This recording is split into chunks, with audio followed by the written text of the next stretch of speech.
someone who has currently got your unconditional offer letters or conditional offer letters from any universities in UK, or it could be anywhere in the world, any country, okay? Like if you're someone who is planning to do your masters abroad and you've got your unconditional offer letters or conditional offer letters, and if you're someone who is looking into what are the pointers I need to look at when I'm finalizing the university offer letters which you've got, which means which is the university which you would like to go about, then this video is for you.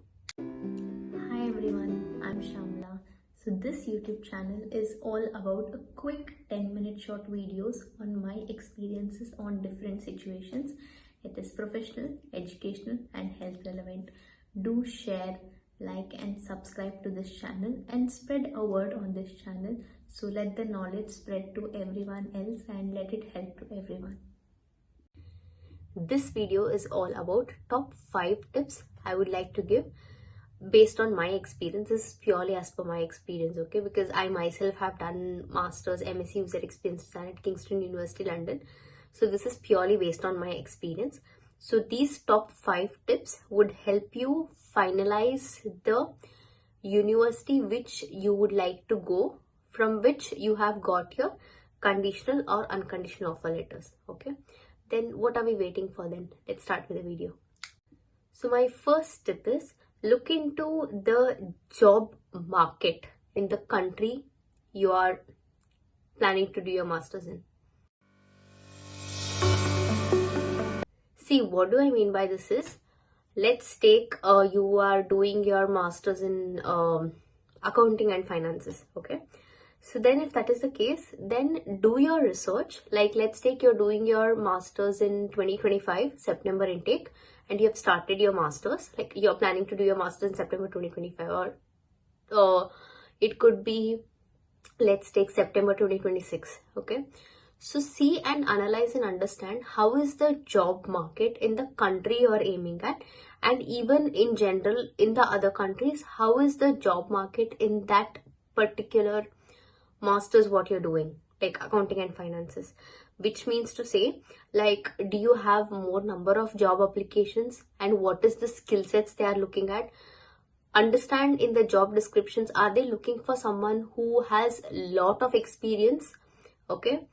Or how is the job market? Like, are they really looking for people who have like 2 to 3 years of experience, or are they hiring straight away the graduates? Or how is the scope in the field you're planning to do your masters in? Do a very careful research before you step into doing your masters abroad, because it's a very tough decision. It's not an easy decision, okay? You would have just given an attempt to just doing your applications, fine, okay, but make your careful decision before you step in making this decision of doing your masters abroad. Okay, understand the job market. Do you have a lot of jobs in the country where you're planning to do your masters and everything? And also see the pay scale. Pay scale will definitely be good, but there's a lot of competition in the job market currently. If you're someone who wants to really work abroad after your masters, then this tip would really be helpful. But generally, if you do your masters even in abroad also, if you go back to your home country as well, your master's degree sometimes doesn't count. It's all about the work experience.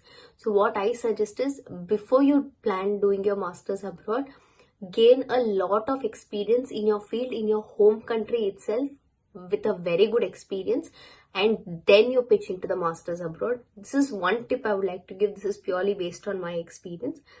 Okay, see the job market, understand how many number of jobs are there in that country, and see the job application, see the job description, see the number of years of experience they're looking at, what types of skill sets they are looking at.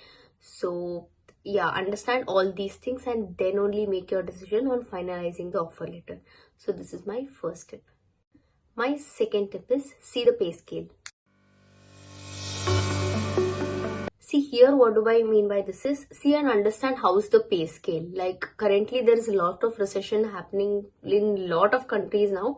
People are actually laying off a lot of employees who have been hired into their company and who have been working in years in their company. So people are just removing them because there is a lot of improvement in AI technology and everything. and really employees are looking at someone who is really qualified with lot of skills and who keeps upskilling themselves. So those are the candidates they're looking at. See here the pay scale, like is it a good pay scale? Like let's take if you're aiming in a UK universities, see how's the pay scale, is it good or is it better to go to some other European countries and everything. So understand the pay scale, like how much they are paying monthly for you, yearly for you, and how much tax is getting cut. You need to understand all these things before you make decision. Okay, so this is my second tip. My third tip is cost of living. See, if you're someone who is really planning to do your masters in UK, because I am currently staying in UK, so the cost of living is extremely high. Currently, £1 is almost like 119 rupees in Indian rupees. It's extremely high. To just, even if you want to live in any private accommodations, I'm telling you frankly, this is purely out of my experience. If you want to even live in a shared living, okay, with your friend in a private accommodation as well, with bathroom sharing and everything, you have to minimum spend £300, which is almost like monthly like 32,000 Indian rupees. Understand all these things, even with sharing. But what I suggest is, if you're a student, go for student accommodations. That is one of the best options you can opt for to save up a lot of money. But once you're out of student accommodations, it is very tough.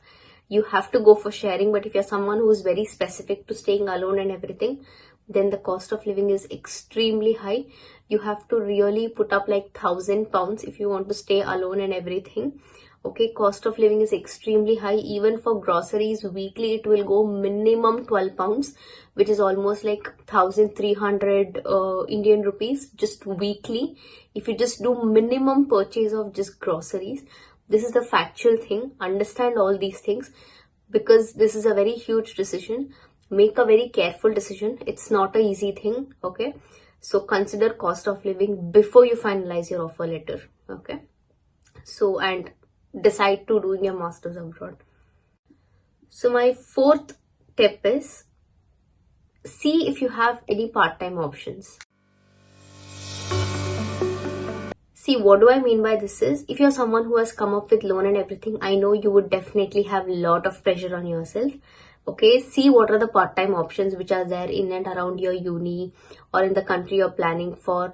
Be very, like, build a lot of network and connections, because half part-time jobs work here with reference, or else I'm telling you frankly, half people fake resumes to get their part-time jobs because they have to earn their living, because your cost of living is extremely high. So understand what are the part-time options which are really available here.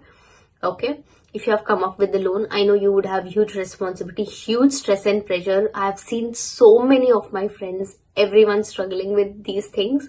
Literally, even so many people went back to their home country as well. That also happened. So understand, if you have part-time job options, or build networks, and through reference, before you even enter to the uni, make sure you have some network with a reference, enter straight away to a part-time job. Okay, so that's how you can suffice. But I know, again, doing part-time job and studying, doing part-time job and doing your studying, it's not an easy thing. But you need to clearly understand that, you would have all these pressures, so you need to be ready to handle the pressure. With that, you need to handle your mental, physical and emotional state all together. So you need to be very mentally strong. So be prepared for it. My fifth tip is, ready to handle homesickness. See, because masters abroad might feel like a fantasy and everything. Definitely, it's a great experience. Like, you will definitely understand yourself a lot, and you will understand and explore your capabilities and everything in different levels. So you will definitely understand all those things. But the thing is, these are certain harsh truths you need to know. As a friend, you can think me, who is trying to really suggest you for your own good. So be very wise in making this decision. Okay, it's a very hardcore decision, but you need to be very mentally prepared. And then also, like, if you're really planning to work, you don't get job that easily. You have to have a lot of patience. I know, because staying away from home, just sitting here and applying for jobs, it's not an easy thing. You'll need a lot of patience. You have to need a lot of trust, patience, and faith in the divine. And you have to keep applying, and you have to keep upskilling as well. You have to be very active, build networks. So it's not an easy thing. So because it's a very tough decision, not everyone can come to masters abroad. And if you come, also know all these things before you enter. So my friends, this is out of concern I'm telling. So be wise in making this decision. Okay.